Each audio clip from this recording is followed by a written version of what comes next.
Hey guys, in this video I'm going to show you how to create a Fairmoney account. Well, the first thing I want you to do is just launch the Fairmoney app, right? And then here at the bottom left, I want you to click on sign up. Tap on sign up and then it will ask you to enter your phone number. Of course, choose your country, enter your phone number as it is in the correct format. And then I want you to tap on this arrow right here. And then your phone number will be sent an OTP, a one-time password. And what you need to do is enter that OTP right here in the Fairmoney app. And once you do that, your Fairmoney account will be created. You just need to enter your details, such as your name, things like that.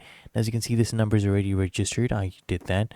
So you can just go ahead and log in and utilize that. But otherwise, it's really that easy. And if you found this video helpful, make sure you smash that like button and subscribe to Frequently Asked Questions.